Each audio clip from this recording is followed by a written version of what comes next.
sobre la situación, el estado de la pandemia y el Plan Nacional de Vacunación. Va a intervenir el doctor Jorge Alcocer, también el doctor Hugo López-Gatell, el doctor Ruy López, la maestra Delfina Gómez Álvarez, Marcelo Ebrard y el general Luis Crescencio Sandoval González. Entonces comenzamos con el doctor Jorge Alcocer. Con su permiso, señor presidente, muy buenos días a todas y todos ustedes. El programa de vacunación que nos está devolviendo la esperanza, la tranquilidad, es un ejemplo de trabajo en equipo, de todos para todos, donde el eje central es la población. Mi agradecimiento a todas y todos por su participación y responsabilidad frente a este gran reto. En el pulso de la salud, como ya informó el señor presidente, hoy 11 de mayo, al cabo de 16 semanas en que continúa el descenso de la actividad de la pandemia y el avance de la vacunación, el doctor Hugo López-Gatell les mostrará los elementos claves que sustentan esto. Ruy López Ridaura hará un resumen de la estrategia de vacunación en los grupos prioritarios, guiados por la edad y la vulnerabilidad. La maestra Delfina Gómez nos mostrará los avances en la vacunación del personal educativo, tanto público como privado, al terminar la tercera etapa.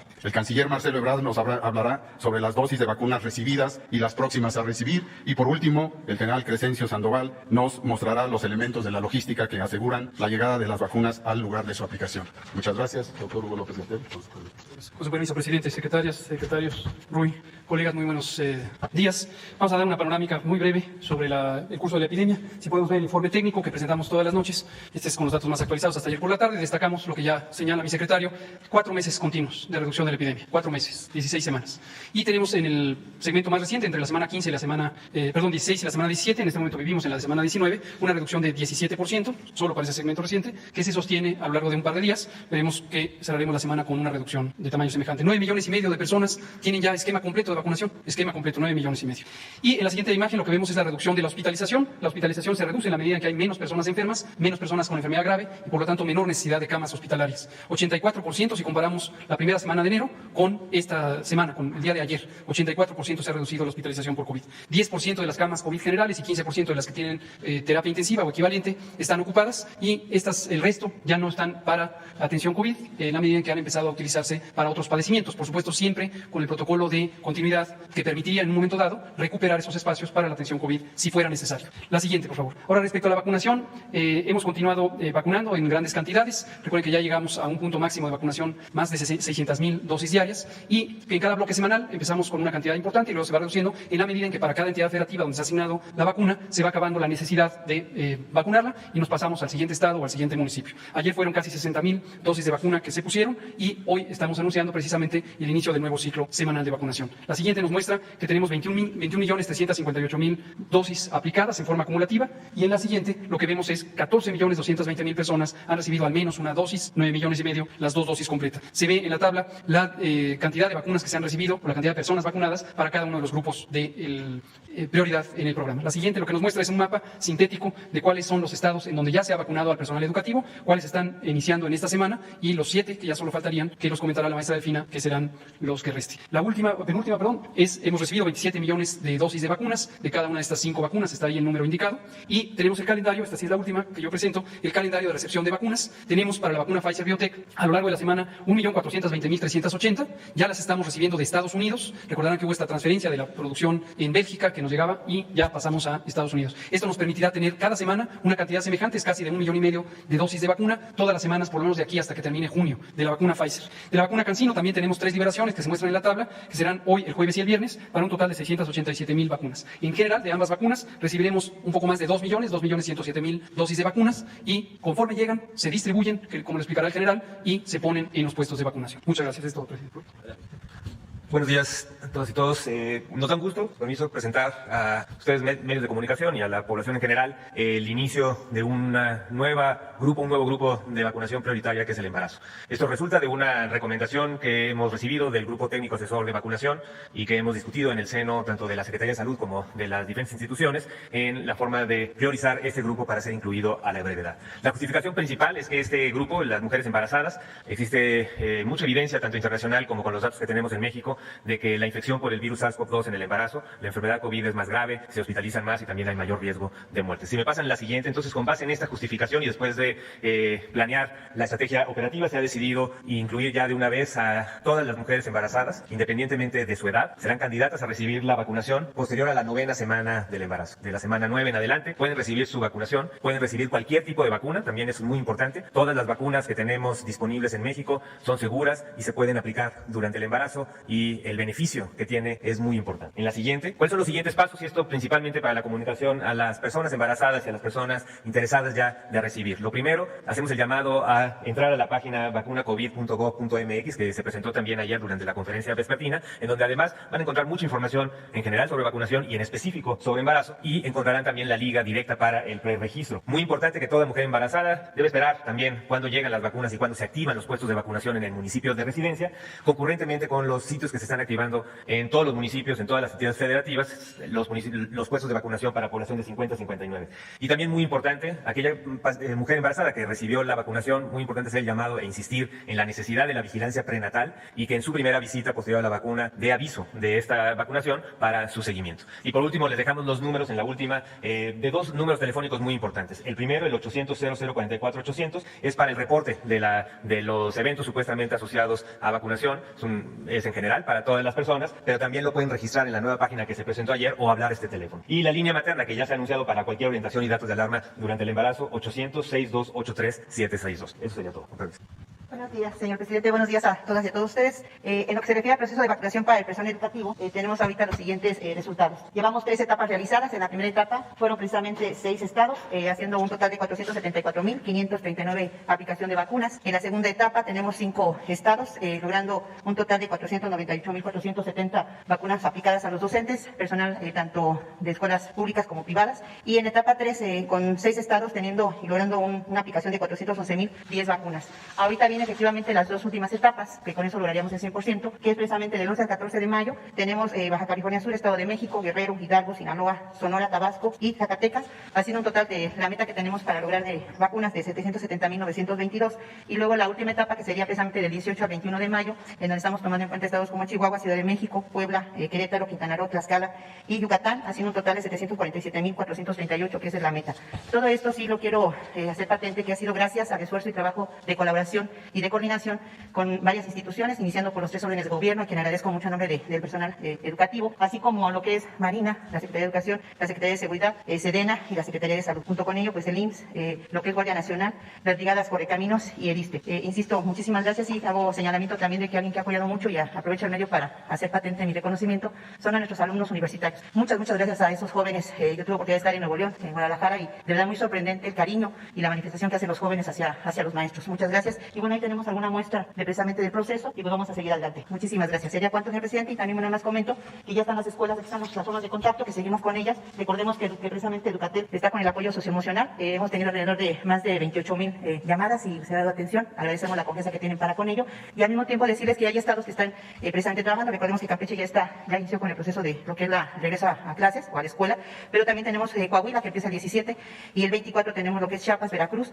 lo mismo que lo que es Nayarit y Tamaulipas. También estamos en ese proceso, y yo espero que pues ya estemos dando buenos resultados en próximas fechas de lo que es el regreso a clases. Muchísimas gracias.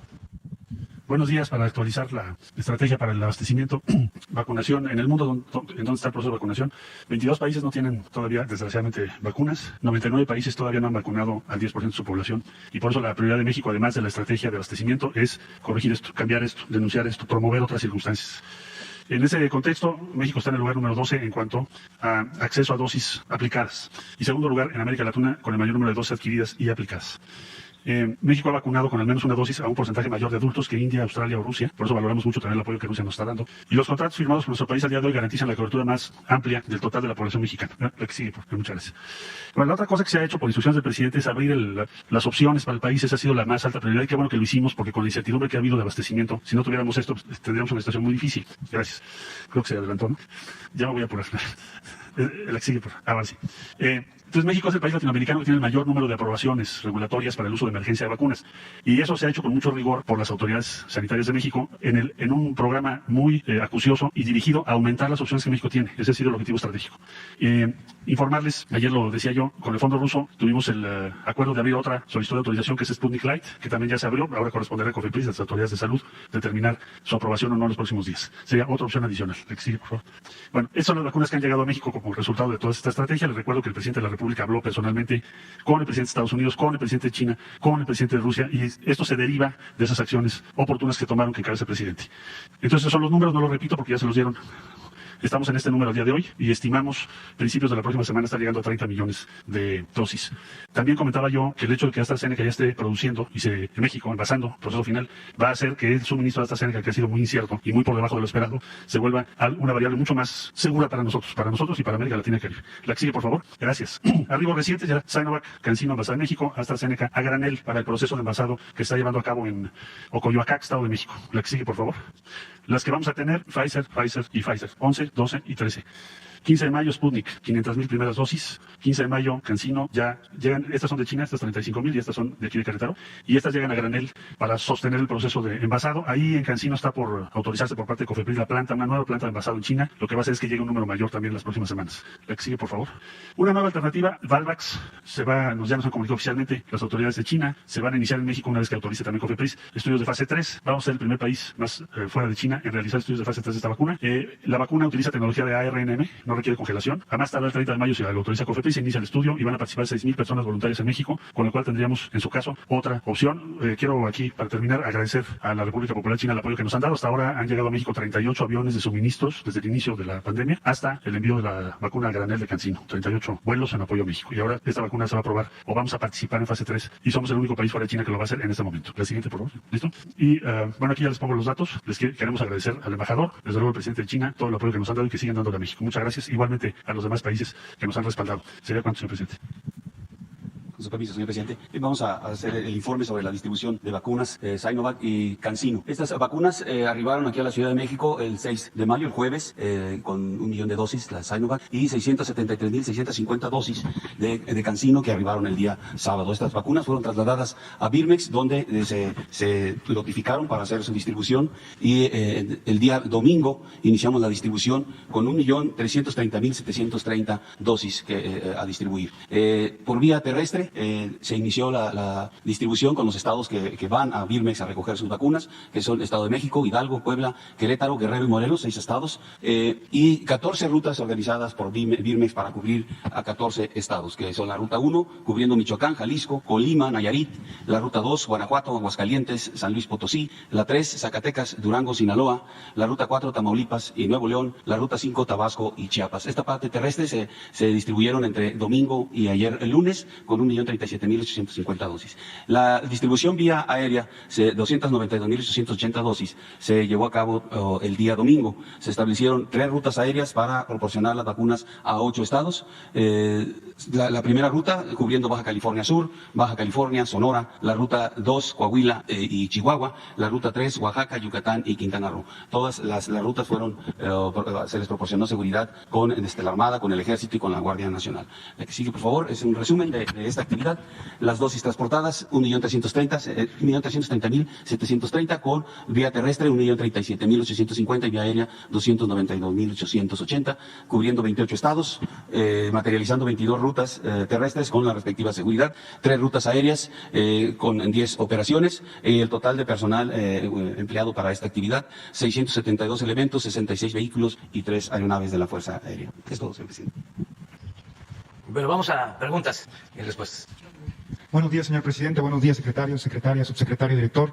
Mi nombre es Diego Elías Cedillo, de Tabasco Hoy, Campeche Hoy, Quintana Roo y Diario Basta en la Ciudad de México. Buenos días a todas y a todos. Señor presidente, en atención al comentario que hizo el canciller Marcelo Ebrard y su postura para que todo el mundo cuente con las vacunas necesarias, con base en lo que han presentado anteriormente en la vacuna patria, ¿se tendría pensado que esta vacuna pueda tener acceso a los países, como usted lo comentó, canciller, esos 22 países que no tienen acceso? ¿Se tiene previsto que esta vacuna pueda fungir en fase 3 o en las siguientes fases que siguen para que estos países tengan acceso a ella? Y si en algún momento dado México podría poner este posicionamiento ante la ONU para por lo menos empezar a garantizar de manera global este acceso a la vacuna por salvoconducto de la vacuna patria. Sería la primera. Gracias, presidente. ¿No sé? Buenos días, con mucho gusto. Desde luego que sí. Y de hecho ya lo está haciendo nuestro país. En la visita reciente del presidente de Guatemala se convino con la directora CONACYT, estuvo en la reunión bilateral encabezada por el presidente López Obrador y el presidente Yamatei de Guatemala. Se acordó que Guatemala va a participar en el protocolo de la fase 3. Ya tenemos en este momento manifestaciones de interés de 5 países de América Latina y el Caribe, y en mi visita a España también con el ministro de Innovación en la reunión se acordó lo siguiente: España también tiene su proyecto de vacuna muy avanzado, entonces vamos a participar en su fase 3 y ellos van a participar en la fase 3 de la vacuna patria, o sea, se va a incluir a un país de la Unión Europea y otros de América Latina y el Caribe. Entonces, esa ha sido la posición de México, siendo congruente con lo que está planteando el señor presidente de la República. Les informo que este planteamiento el presidente directamente lo va a hacer en la Cumbre Mundial de Salud de G20, que va a tener lugar el día 21 de mayo, o sea, la próxima semana. Nuestro presidente va a hacer sus comentarios, planteamientos en esa cumbre, que en buena medida se deriva de lo que ha venido planteando México. ¿Cómo es posible que esto esté ocurriendo así? ¿Cuáles son los límites de la cooperación internacional? Pues son estos. Entonces, se va a plantear ahí, pero la posición de México en síntesis ha sido congruente en cuanto a compartir y participar con otros países para aumentar las posibilidades, las opciones y la producción de vacunas. Perfecto, presidente, muchas gracias. Y ahora, en otro contexto, un poco más en el tenor de idea de la libertad de expresión, el hecho que los partidos políticos, los candidatos, incluso la ciudadanía en general, con base en las elecciones recientes, no podamos, y me incluyo en ellos, no podamos tener esta libertad de expresión, de exponer nuestro libre pensamiento, ya sea en radio, televisión, periódico, en todos los medios de comunicación, no podría ser considerado por el gobierno con base en la ley electoral, como una manera de coartar la libertad de expresión de las y los ciudadanos al no poderse expresar libremente. Si bien es cierto que existe una veda y existe una ley, pero consideraría que ha sido una batalla bastante loable en toda la historia del país poder conquistar derechos como la libertad de expresión, y que no se pueda ejercer libremente no vulnera los derechos de las y los ciudadanos, señor presidente. Gracias. Bueno, yo pienso que todos los ciudadanos tenemos el derecho de manifestarnos, de expresarnos. Es la libertad, es el principal derecho, el de la libertad. Las autoridades sí debemos de limitarnos en procesos electorales para no favorecer a ningún partido, a ningún candidato, y mucho menos utilizar los recursos públicos, el presupuesto, que es dinero de todos, de manera facciosa, como se hacía anteriormente. Sin embargo, hasta las mismas autoridades tenemos el derecho a manifestarnos y a denunciar cuando hay presuntas violaciones a la democracia, cuando se sabe de actitudes antidemocráticas. La autoridad está obligada a hacerlo, porque es un delito y se tiene que denunciar. Todo esto tiene que irse aclarando poco a poco, porque estamos viviendo una etapa nueva. Antes este tema no se abordaba más que desde la oposición, que siempre se demandaba que hubiera equidad, piso parejo, que no se utilizara el presupuesto, que no se enviara a los estados a funcionarios del gobierno federal, como se hacía en el fraude del 2006. Los secretarios del gobierno federal, del gobierno del presidente Fox, tenían a su cargo estados para favorecer a Felipe Calderón. Acuérdense del caso más sonado, el de Tamaulipas, donde el secretario de Comunicaciones, Cerizola, era el encargado de ese estado, y se confirmó, hay pruebas, grabaciones, de que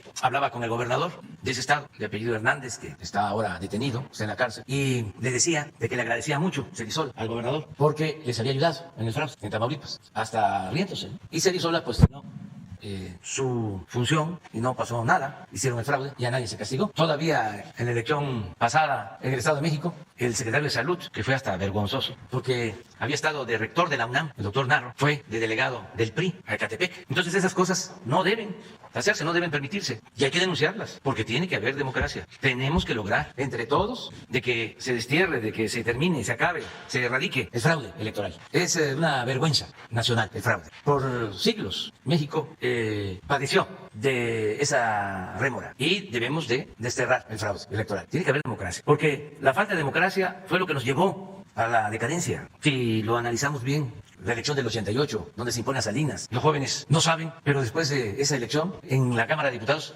se ordenó quemar las boletas para que no quedara ninguna evidencia. Se quemaron todos los paquetes electorales. Pero sucedió algo que tampoco los jóvenes seguramente saben, que antes de que en una sesión formal se decidiera quemar las boletas, subió a la tribuna Diego Fernández Ceballos, que supuestamente era opositor, a defender el punto para que se quemaran las boletas. Pero antes de eso, porque llegaron a eso después de que se incendió una parte del edificio del Congreso, donde estaban las boletas. Nada más que el viento sopló en otro sentido, y ya no les quedó más que hacer formalmente el acuerdo para quemar las boletas. Entonces, imagínense lo que nos significó la imposición del 88. Pues fue la entrega de todos los bienes del país a particulares. Ahí se creó el llamado Grupo Compacto, el salinismo como política, que todavía padecemos. Se entregaron los bancos, se entregaron las empresas, se entregaron las minas, todo. Ahí, en ese sexenio, se dio la mayor desigualdad económica y social en México. Un país donde siempre ha habido desigualdad. En ese sexenio fue donde se presentó la desigualdad como un monstruo. Por eso Salinas es el padre de la desigualdad moderna. Luego, el fraude del 2006. Nada más pensemos, terminando el fraude, la primera decisión es declarar la guerra a la delincuencia organizada. Fue pegarle un balazo a lo tonto al avispero. No había un diagnóstico, no había una estrategia. Era para ganar legitimidad, lo que no se había logrado en las urnas, con votos, con democracia. Se buscaba ganar con actos espectaculares y también quedando bien con gobiernos extranjeros, buscando quedar bien con gobiernos extranjeros. Entonces, el fraude nos ha dañado muchísimo. Por eso no debemos de permitirlo y denunciar y que la gente esté pendiente y que si hay camiones, trailers transportando despensas, que se denuncie y que si hay mapaches electorales entregando dinero a cambio de votos, lo mismo si se están utilizando bienes del gobierno, que son bienes del pueblo, vehículos, desde luego programas sociales, que se denuncie, sea quien sea, que no hay impunidad. Ayer los voceros del conservadurismo se rasgaban las vestiduras porque la Fiscalía abrió una investigación en contra de 2 candidatos al gobierno de Nuevo León. Yo apoyo esa decisión de la Fiscalía. Aquí lo denuncié porque es un delito electoral. Un candidato repartiendo tarjetas, valiéndose de la necesidad del pueblo. Una compra de voto encubierta y descarada. Que investigue la Fiscalía y que se aplique la ley. Es delito grave el fraude electoral. Si no, ¿para qué se creó la Fiscalía Electoral? ¿Para qué se reformó la Constitución? Si va a seguir lo mismo. No, aunque se enojen los conservadores, hipócritas, tiene que haber democracia. Pero eso era un poco lo que quería comentar. Entonces, todos tenemos que manifestarnos y defender la democracia. Porque con democracia nadie se va a sentir absoluto. En ningún nivel de la escala social. La democracia es el pueblo el que manda. No es un solo hombre ni un grupo de hombres. La llamada sociedad política del Círculo Verde, que son los grandes electores. Porque los del Círculo Rojo no cuentan. El pueblo no cuenta. Ya cambió esto. Ahora el voto de Claudio X González es igual al voto de un maestro de Oaxaca. Es lo mismo. El voto de Aguilar Camín es igual que el voto de un indígena de Chiapas. El voto de Krause es igual que el voto de una mujer de la Tarahumara. Es igualdad. Entonces son los cambios que se requieren para que el país salga adelante. Y vamos bien, vamos bastante bien. Adelante. Gracias, presidente. Buenos días. Justo hablando de estas denuncias, de estas investigaciones de la Fiscalía, preguntarle si usted se enteró por la unidad de inteligencia. Se dice que presentó una denuncia a la unidad de inteligencia. ¿Qué fue lo que encontró en contra del candidato de Movimiento Ciudadano también? Porque hay otra investigación en su contra. Pues si fue la unidad de inteligencia la que presentó la denuncia, pues es a partir de pruebas, de información. ¿A usted le reportó algo, Santiago Nieto? Me reporta y la indicación que tiene es de que todo lo que pueda significar un delito lo tiene que enviar a la Fiscalía. Todo. Ayer la Fiscalía habló también de una carta que envió la Embajada de Estados Unidos, el FBI, solicitando información sobre personajes que se presumen lavan dinero. ¿Incluye al gobernador de Tamaulipas? Sí, entre otros. Y la unidad de inteligencia financiera pues envió la información a la Fiscalía. ¿O es la información que están pidiendo los de la Embajada de Estados Unidos? El Departamento de Justicia envió información sobre cabeza de vaca a la primera. Están pidiendo información. ¿Mande? No fue a través, o sea, envió el Departamento de Justicia a México. Envió información, pero está solicitando también información a la unidad de inteligencia financiera y también para los adversarios, ¿no? Conservadores. Si nosotros nos quedamos callados y salen estos asuntos en Estados Unidos, ¿qué se dice? De que aquí no hay justicia. ¿No nos acusan de eso? Que solamente allá. Pues por eso todo lo que envíen se investiga, todo. Presidente, como usted presentó hace unos días las tarjetas rosas de Adrián de la Garza, hay algunos partidos que lo acusan ahora de que usted tuvo que ver en esta denuncia. Pero ¿cómo no voy a tener que ver? Y que usted está metiendo la mano en las elecciones. Claro que sí, claro que sí. Si aquí lo di a conocer, si es de dominio público, lo estoy diciendo. No podemos ser cómplices del fraude. Es más, ¿no tienes ahí la tarjeta? O ponla. Fueron 2 días. El primero pensé, 3 días. porque lo vi. 3 días. 3 días. Lo vi en las redes sociales. Y pensé que podía ser una noticia falsa. Y luego ya se comprobó de que es real. Y hasta me enviaron una tarjeta. Si el Reforma no dice nada, pues eso es otro asunto. Si el Norte no dice nada, si se quedan callados, ellos cumplen con la máxima del vasallo, que es la de obedecer y callar, porque están alineados a Salinas, pero yo siempre digo lo que pienso. Y esto lo tenemos que hacer todos, los ciudadanos, en los municipios, en las regiones, en los estados. Ahora vamos a confirmar porque me dijeron que en un acto en Sinaloa, de un candidato, 2 secretarios del gobierno, en la tarima, en el templete. ¿Qué es eso? Y sea quien sea, fue muy doloroso lo que acaba de pasar en Nochistlán, en Oaxaca, donde desaparece una luchadora social, se abre la investigación y y un participante como testigo protegido da a conocer que la habían asesinado y que la orden había salido presuntamente, supuestamente, de la presidenta municipal del partido Morena. Y la instrucción es, sea quien sea, no llegamos aquí para eternizar la corrupción y la impunidad. Entonces, que se aclare. Por eso, Sara, cuando me dices, usted dijo aquí, claro, y lo voy a seguir diciendo. Es más, convoqué a los gobernadores a firmar una carta para cuidar que se garantizara la democracia, que las elecciones fuesen limpias y libres, porque eso va a ser algo excepcional, inédito en la historia de México. No ha habido democracia. Eso también para los jóvenes. Ya lo hemos hablado así, en un repaso breve. 3 siglos de dominación colonial, que dominaban virreyes que nombraban desde España. Luego se logra la independencia política, pero en 2 periodos, uno de Santa Anna y otro de Porfirio Díaz, se llevan casi la mitad del siglo XIX. Santa Anna, 11 veces presidente de México. Porfirio Díaz, 34 años dominando México. Por eso fue la revolución. ¿Pero qué sucede? No pudo la revolución cambiar el régimen porfirista. Se mudó. Y vaya que la revolución fue un movimiento profundo. Pues no pudo. Don Porfirio se convirtió en Doña Porfiria. Y desde el 29 hasta el 88, un partido en la presidencia. Décadas. Y empezamos a dar los primeros pasos y el fraude del 88 y el fraude del 2006. Y fíjense la paradoja. Quien llega por primera vez a la presidencia desde la oposición en el 2000 se convierte en un traidor a la democracia y avala, respalda, impulsa el fraude en el 2006. Es hasta el 18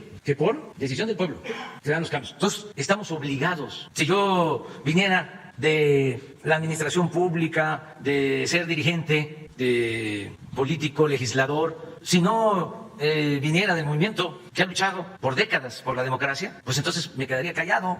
Si yo fuese como los otros, pero yo soy un dirigente que he luchado siempre por la democracia, que he padecido de fraudes electorales. ¿Cómo, siendo presidente, me voy a callar y voy a ser cómplice del fraude? De ninguna manera. Y todos los ciudadanos tenemos que ayudar para dejar a nuestros hijos, a nuestros nietos, un sistema auténticamente democrático, establecer el hábito de la democracia, el respeto a la voluntad popular, el respeto a las decisiones del pueblo, el respeto a la opinión de la mayoría. Eso es fundamental. Hay países pequeños como Costa Rica que han logrado ser ejemplos de democracia. No se sabe ahí de fraude. Los países europeos, ¿qué se van a estar denunciando fraudes? En ningún lugar. Se lleva a cabo la votación y no hay ninguna denuncia. Se cuentan los votos, no hay relleno de las urnas, no hay falsificación de las actas, juego limpio. ¿No le preocupa que pudieran amonestarlo o sancionarlo en el tribunal, en el INE? No. ¿Cómo cabe esta intervención que, digamos, es para bien porque está denunciando, usted dice, la compra del voto y no para influir en la elección? Es decir, ¿no chocan estas actitudes con lo que está establecido? Pues que ellos lo decidan. Yo creo que no. Yo creo que es mi obligación denunciar el fraude. Y de todos,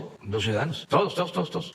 Es un mal que aqueja a la nación, el del fraude electoral. Gracias, presidente. Y si me permite un par de preguntas sobre vacunas, preguntar sobre el tema de la vacuna Sinovac, cómo va las segundas dosis, si todas se han aplicado a tiempo, y preguntar cuándo estarían listas las de AstraZeneca que se están envasando en México. Se había dicho al principio que iba a ser entre marzo y abril. ¿Cuáles son las dificultades para sacarlas ya? Ya se está resolviendo lo de las segundas dosis, porque ya llegaron las vacunas. Lo que pasa es que se necesita un tiempo para que llegue la certificación. Es decir, ya tenemos las vacunas, pero nos van a enviar, creo que hoy y mañana, ya la certificación para aplicarlas, porque son pruebas que se hacen para tener más seguridad. Y lo de AstraZeneca, ya la planta está produciendo vacunas.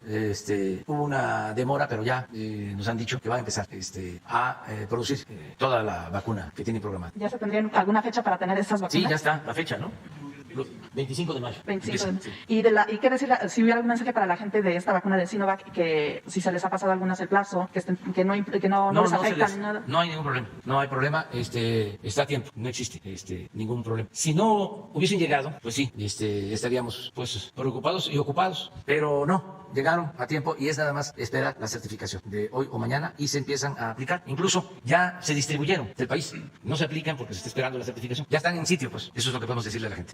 Buenos días, señor presidente, señores secretarios, subsecretario, doctor Roy. Señor presidente, yo quisiera actualizarle una información, ya que hemos dado seguimiento a lo de la cuestión ferrocarrilera, la cuestión minera. Usted nos dijo que en 2 semanas podría venir la secretaria de Gobernación, la titular de la Secretaría del Trabajo, de Economía. Ya se cumplieron, no sé si usted tiene una fecha para esto. Han estado trabajando muy fuerte, muy bien. Ya entrevistaron a todos los líderes, ya entrevistaron a la gente de las empresas. Van muy bien. Preguntarle qué avance tiene y cuándo podrían estar por acá. Ya tienen el informe que les pedimos, pues puede ser mañana. Pedirle a la licenciada Olga Sánchez Cordero que nos informe, que venga también a informar la secretaria de Medio Ambiente por lo que tenemos de contaminación de lo del río Sonora, cómo va esta situación, y que venga la secretaria del Trabajo para ver lo de los laudos.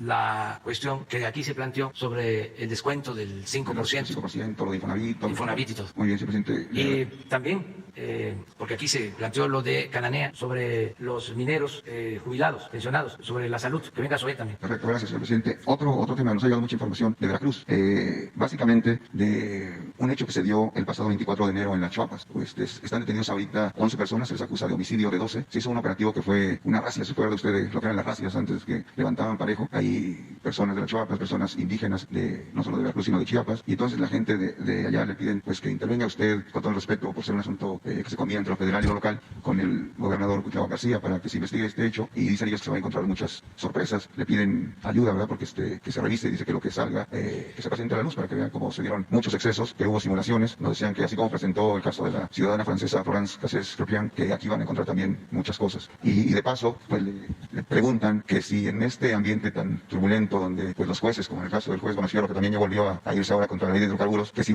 se va a vigilar los perfiles de todos aquellos jefes policíacos, secretarios de seguridad pública locales, en el ánimo de que no se apoderen en estos cambios que va a haber de estos puestos tan claves. Dicen que les extraña que hay gente que tiene mucho poder, mucho dinero, gente millonaria, como el caso de Sonora, donde está queriendo Carlos Alberto Navarro quedarse, después de ser un fiscal, quedarse con la Secretaría de Seguridad. Que les extraña mucho cómo gente con mucho poder y mucho dinero están interesados con cargos policíacos. Entonces también le piden que a partir de la Guardia Nacional y de otras instituciones que haya una vigilancia extrema para que no ocurra esto. ¿Qué opina, señor presidente? Pues que tiene que haber justicia y es nuestro compromiso. Puede ser que se cometa una injusticia, pero no va a quedar impune. Es decir, se va a castigar a los responsables. Así lo hemos venido haciendo. En muchos casos donde hay homicidios o abusos de autoridad o actos de corrupción y se castiga. Hay un auténtico Estado de Derecho que no había antes. Antes era un Estado de chueco, de cohecho. Entonces se protegían unos con otros. Ya no existe eso. Entonces puede ser que durante un tiempo el que comete un delito esté en libertad. Pero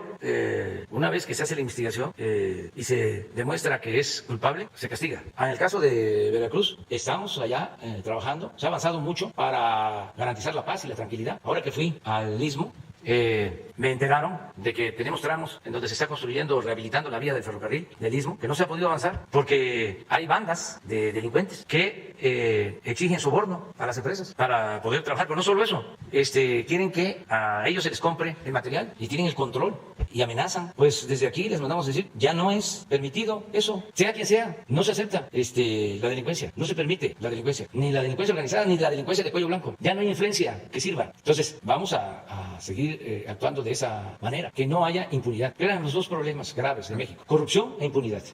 Hay países en donde hay corrupción, pero no se permitía la impunidad. Y aquí eran las dos cosas. Y lo peor es que el mal ejemplo lo daban siempre las autoridades. Más allá, señor presidente, de las cuentas que se han asegurado en Tamaulipas y en Nuevo León, ¿tiene usted conocimiento de otras cuentas en diferentes entidades y que pudieran estar manchando el proceso electoral? No, eso lo maneja Santiago Nieto, pero sí se está actuando. Esta solicitud de información del FBI con nombres de personas y empresas, pues se tiene que investigar. Es como el enojo que les causó a Claudio X González y a los de la asociación, ¿cómo se llama la asociación? A favor de la corrupción, ¿cómo es? Mexicanos en favor de la corrupción.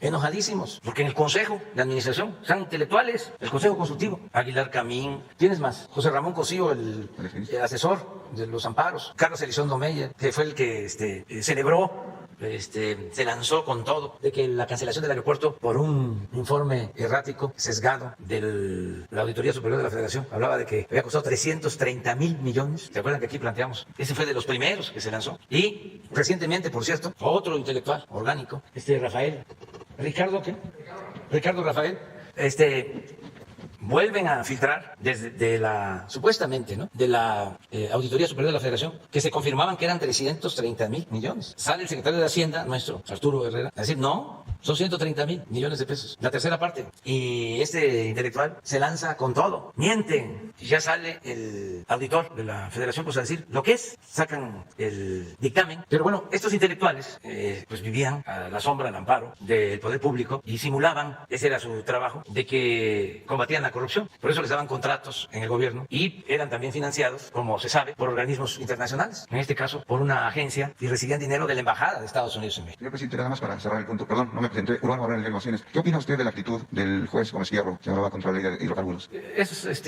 entendible porque son jueces que defienden a los grupos de intereses creados. Unos lo hacen por conservadurismo y otros por dinero, pero a mí no me toca investigar por qué lo hacen. Nosotros lo que tenemos que hacer es defender siempre los intereses de la nación. En el caso de la industria eléctrica, pues estamos llevando a cabo reformas porque estaban saqueando. Les comento de nuevo el caso de Iberdrola, una empresa que le vende energía eléctrica a la Comisión Federal de Electricidad. Empieza el proceso de privatización de la industria eléctrica, engañan al pueblo de que nos íbamos a quedar sin luz y que había que abrir el mercado para que participaran inversionistas extranjeros. Esto desde Salinas. Violan la Constitución y empiezan a dar permisos para que particulares generen energía eléctrica, con contratos para que la Comisión Federal de Electricidad les compre la energía eléctrica a precios elevadísimos, con subsidio. Este plan va acompañado de ir cerrando las plantas de la Comisión Federal de Electricidad, declarándolas obsoletas, y van permitiendo, porque no les dan mantenimiento a las plantas, que se conviertan en chatarra, y de repente viene la gran excusa: producir energías limpias para enfrentar el problema del cambio climático. Entonces, todas las plantas de la Comisión Federal, de combustóleo, de carbón, todas cerradas, y se les deja el mercado a los particulares que producen energía con gas, algo de energía eólica, energía que se produce con viento, algo muy poco de energía solar, pero todo esto como simulación para obtener los contratos. Entonces, las inversiones para construir las termoeléctricas se otorgan con dinero de la banca de desarrollo, los bancos públicos, Nacional Financiera.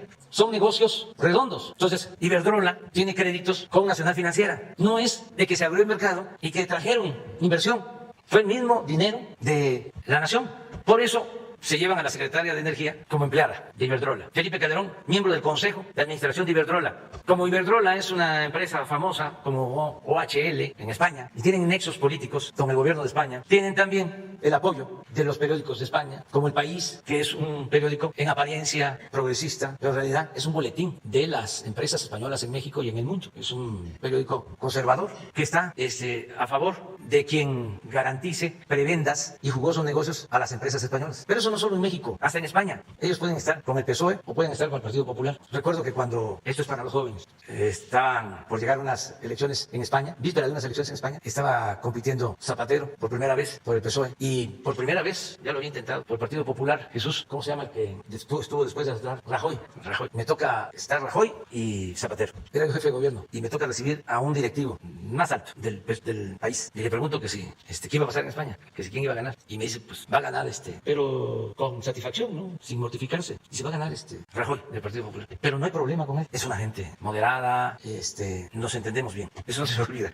¿Qué pasó? Tiene un accidente, más que nada un bombazo, creo que una semana antes de esa elección. Y sí, estaba Zapatero abajo, 10 días antes. Porque salieron a mentir. O en vez de decir lo que había sucedido, creo que le echaron la culpa a ETA, algo así. Y la gente se dio cuenta, ¿no? De que les estaban mintiendo. Y de castigo cambian su opinión y su voto. Y gana Zapatero. Pero no se me va a olvidar eso porque estoy hablando de hace 15 años, 18 años. Entonces cada vez que sale un artículo del País en contra nuestra, pues ya sé de lo que se trata. Recuerdo que cuando le dan el triunfo a Peña, inmediatamente, ¿no? Porque muy oportunistas, hacen un editorial en contra mía, los del País. Esto fue en el 12, titulan Obrador, un lastre, los del País. Y ya entonces, por eso hablo de las benditas redes sociales, porque apenas sacaron el editorial, les contesté en Twitter. No estará por ahí mi respuesta, es en el 2012. Sería buenísimo porque es la misma historia y eso hay que estarlo refrescando para entender el comportamiento de los medios. Hay muchos que se dejan manipular, pero ya la mayoría, o hay personas que por su conservadurismo creen todo, pero la mayoría del pueblo está muy despierto, el pueblo de México, muy consciente.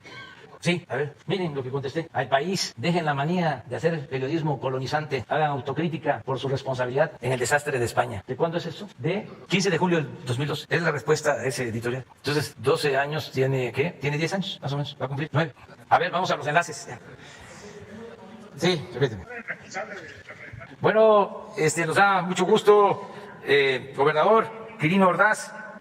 Presidente, Muchísimas gracias. Es un gran día aquí en Sinaloa. Estamos muy contentos por el inicio del proceso de vacunación para más de 80,000 docentes aquí en Sinaloa. Es gracias a usted por todo el apoyo, por la gestión que le planteamos y que inmediatamente nos respondió. Y en 3 días se llevará a cabo en 3 días se llevará a cabo con más de 1,000 voluntarios. Estará en 4 municipios del estado de Sinaloa. Y realmente, pues muy motivados por este gran equipo. Agradecerle mucho a la Secretaría de la Defensa Nacional y a todo este gran equipo que hemos hecho en toda esta gran etapa de vacunación. Muchas gracias por todo su apoyo. Le paso la palabra aquí al director del IMSS. Muchas gracias, muy buen día, señor presidente. Saludo con gusto a su gabinete y al pueblo de México. Comentarle, como dijo nuestro secretario de Salud al inicio de la conferencia, el trabajo en equipo. Agradecer a las autoridades estatales y desde luego el soporte por las Fuerzas Armadas. En esta ocasión también nos acompaña la Secretaría de Educación Pública y estamos listos como enlace Correcaminos y gracias por la confianza y la oportunidad de servir al pueblo de Sinaloa. Estamos listos para vacunar en ese punto, para vacunar a 24,000 profesores. Y la velocidad de vacunación es un punto importante. Vamos a vacunar a 600 profesores por hora. Contamos con todos los insumos. Decirle a todos los profesores del estado que ya tenemos las vacunas, están bajo la red de frío en resguardo y vamos a aplicar las más de 87,000 vacunas en 4 municipios del estado, que son Mazatlán, Mochis, Guamúchil, desde luego aquí en Culiacán. Todo está listo para arrancar. Tenemos ambulancias. Por este lado se encuentran el personal de enfermería de la Sedena y del IMSS y tenemos incluso una enfermería con un médico y un ambulancia en cada uno de los sitios para procurar que no falte nada y si alguien se pone mal, atender inmediatamente. Lo ha pasado, quiero comentar un dato. Llevamos más de 682,000 dosis aplicadas en el estado y gracias al trabajo en equipo solo se han perdido 100 dosis por detalles de la jeringa, así más. Realmente es un gran trabajo en equipo y el cual agradezco a las autoridades estatales. Gracias, presidente. Decirle al gobernador Quirino que recuerdo que en el último viaje a Sinaloa él me solicitó lo de la vacunación para maestras y maestros con el propósito de que se regrese a clases presenciales. Una vez que se vacunen las maestras, los maestros, pasando el tiempo adecuado, correspondiente, lo que se recomienda, pues ya podrían en Sinaloa, como lo estaba solicitando el gobernador Quirino, que se regrese a las clases presenciales, porque esto ayuda mucho. Entonces, Quirino, escuchamos tu petición. Y agradecidos y comprometidos, presidente. Realmente, efectivamente, lo platicamos y muchas gracias por su respuesta. Y sí, porque hay un hartazgo, ya la gente realmente, en las familias, hay mucho estrés y estamos puestos para dar ese gran paso. Esta es la pauta precisamente que estábamos esperando para coordinarnos con la SEP, con la Secretaría de Salud, con los sindicatos, las escuelas privadas, para dar este gran paso ya en Sinaloa. Muy reconocido. Bueno, pues felicidades a todas y a todos. Gracias, muchas gracias. Vamos a Tabasco, que Tabasco es un Edén. Gobernador, Adán Augusto. Señor presidente, muy buenos días. Muy buenos días a todos. Y ya iniciando con esta nueva etapa del Plan Nacional de Vacunación, hoy iniciamos la vacunación de 53.673 profesores, sector público, en el sector nacional administrativo, distribuidos en 27 sedes de todo el estado, en los 17 municipios. Hoy estamos aquí en la Universidad Juárez Autónoma Vasco, perfectamente coordinados. El doctor Leymax, que representa al gobierno federal en esta etapa, ya hemos venido trabajando muy coordinados en el sector salud, en la Secretaría Estatal, desde luego, en la Secretaría de Bienestar Federal. Y con mucho ánimo, los maestros y todo el personal del sector educativo por los niveles muy agradecidos, muy participativos y ya preparándonos para iniciar paulatinamente el regreso a clases, señor presidente. Señor presidente, pues aquí todo el mundo en un sector unido, ISSSTE, IMSS, PEMEX, la Secretaría, la verdad que la coordinación ha sido muy buena, la doctora Silvia Roldán ha sido enorme todo el apoyo, estamos muy contentos y los maestros más felices de recibir la vacuna. La esperanza, señor presidente. Pues muchas felicidades, nuestro reconocimiento a todos los trabajadores de la educación, a maestras, maestros, a todo el personal administrativo de escuelas públicas y privadas, porque se está vacunando a todos y muchas gracias a todas las secretarías que están participando, el gobierno federal y a quienes están ayudando, la maestra Cornelio Landero, que es la secretaria de Educación en el estado, también a Silvia Roldán, que es la secretaria de Salud en el estado. Me da mucho gusto que nos estén ayudando y que en 4 días, a más tardar en 5, puedan terminar la vacunación y posteriormente ya prepararnos para el regreso a las clases presenciales. Un abrazo y un saludo allá a mi tierra, a mi agua. Están llegando vacunas y está el doctor Pedro Centeno Santaella, que es el director general de Birmex en el aeropuerto de la ciudad. ¿Qué nos puedes decir, Pedro? Gracias, señor presidente. Buenos días, tenga usted y los compañeros. Estamos efectivamente aquí en el aeropuerto de la Ciudad de México y el día de hoy recibimos 585,000 dosis de Pfizer. Con esto, este laboratorio ha hecho llegar a nuestro país 11.245.065 dosis, que representa el 40% del total que ha llegado al país. Estamos hablando de que ya tenemos en México, señor presidente, 27.678.685 vacunas. Es el vuelo 60 y es el embarque 46. Y estas vacunas vienen de Michigan, Estados Unidos, señor presidente. ¿Está por llegar el vuelo? Así es, señor, estamos aquí ya atentos para que que llegue el vuelo. Muy bien, Pedro. Muchas gracias por todo lo que se está haciendo y informar que ya Pfizer ya empezó a enviar vacunas de Estados Unidos, que antes venían las vacunas de Pfizer de Europa, ahora ya están enviando vacunas de Estados Unidos.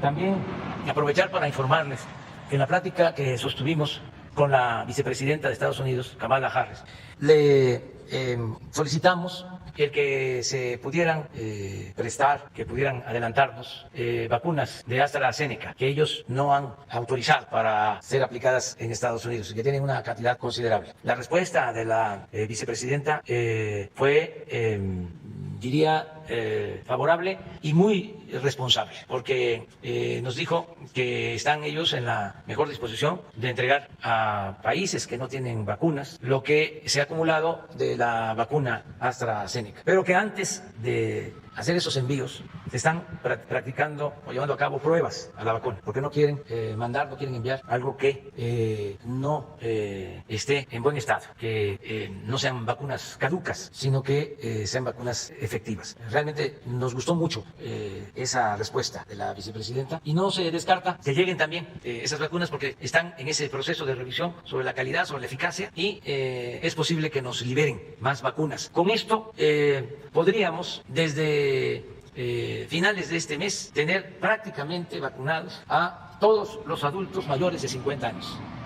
Sí, tenemos este envío adicional y sería muy favorable porque no olvidemos que se tomó la decisión de empezar a vacunar a los adultos mayores para reducir el número de fallecimientos y ya hay estudios que se están realizando en el mundo. Vi unas proyecciones sobre Israel de cómo al aumentar el número de vacunas aplicadas se reduce significativamente el número de fallecidos, de muertes. En Estados Unidos hay algo parecido por la vacunación y aquí ya hay resultados de que todo el personal de salud de hospitales COVID que fue vacunado tiene toda la protección y ha disminuido considerablemente el número de pérdidas de vidas humanas. Entonces, la vacuna es la gran protección y se va a seguir llevando a cabo el programa, el plan de vacunación. A ver, Tampico. Del Porvenir. ¿Qué dice qué dicen los del Porvenir? Cada día más rico. Sí, pero no te sabes tú cómo es. Aquí sí está mejor que enfrente. Sí, es que enfrente del Porvenir es un restaurante en Tampico y enfrente del Porvenir hay un panteón. ¿Dónde estudió? Y entonces hay un letrero que dice aquí se está mejor que enfrente. Pero los de enfrente. Aquí están los que estuvieron enfrente. Sí, en el panteón aquí están los que estuvieron allá enfrente. Pero en fin, sí, ese es Tampico. Bienvenido. Bueno, pues muy buenos días, gracias, buenos días a todos. Tampico geográficamente se encuentra prácticamente a la mitad del Golfo de México y ahora el agua del Golfo de México está invadiendo el sistema lagunario del río Tamesí, que abastece de agua dulce el norte de Veracruz y el sur de Tamaulipas. ¿El motivo? Porque el dique del Camalote colapsó, tiene fracturas y afectaciones a causa del nulo mantenimiento durante casi 7 décadas. Antes de la sequía se denunció que se estaba fugando el agua dulce. Ahora, ante la falta de lluvias, el agua de mar, el agua del Golfo de México está invadiendo el sistema lagunario. El agua dulce ya no llega a las viviendas y todas las casas, tanto del norte de Veracruz como el sur de Tamaulipas, estamos experimentando un nivel de salinidad que ya al mediano plazo podría causar un brote de enfermedades en la piel. Más de 1 millón de habitantes de estas dos entidades bajo la misma situación y 40 comunidades de aguas internas o aguas internas de Veracruz y de Tamaulipas están en riesgo de perder sus cultivos y de que muy pronto se pierdan más cabezas de ganado diariamente. Al menos un centenar de empresas petroquímicas, industriales, así como de los puertos marítimos de la API en Tampico y Altamira, están con graves problemas económicos diarios que se hablan ya y se estiman pérdidas en millones de dólares. Estos aportan aproximadamente 600 millones de pesos anuales a la Conagua, pero la causa de la crisis se está agudizando aún más, presidente. Las empresas entrarían en paros técnicos y todo por la intromisión del agua salada proveniente del Golfo de México hacia el dique El Camalote. El riesgo también es latente para las actividades de la Comisión Federal de Electricidad, como de la refinería Francisco y Madero, a la que usted ha invertido para modernizarla y estuvo no hace más de 15 días. ¿Qué instrucciones va a dar, señor presidente, para que se solucione esta situación? Y bueno, en el Camalote del sistema lagunario hay agua, mucha agua, según los expertos, hasta para abastecer a otras regiones del país. El problema hoy es que el agua dulce se está fugando y el agua de mar está introduciendo y está llevando el agua dulce a un nivel de salinidad que no es apta para todas las actividades. Bueno, le vamos a pedir a Blanca Jiménez, que es de Conagua, que vaya a Tampico y vea este problema y nos presente alternativas. Ese es el compromiso que hacemos. Y desde luego que hay bastante agua dulce. Si querían llevar agua desde Tampico, desde el Pánuco hasta Monterrey, es un proyecto que se canceló, que después podríamos hablar de ese proyecto, pero sí hay agua suficiente. Entonces vamos a ver de qué se trata y vamos a pedirle a Blanca que vaya para allá. Y por último, si me permite entregar a que usted me indique una carta de una doctora en Nuevo Laredo, Tamaulipas, amenazada de muerte, y ahí viene todo especificado. Sí, muchas gracias. Aquí. Muy bien. Mañana, ya, es a la hora del café con leche, chopeadito, con galleta y con pan chopeado. Nos vemos entonces mañana. Muchas gracias.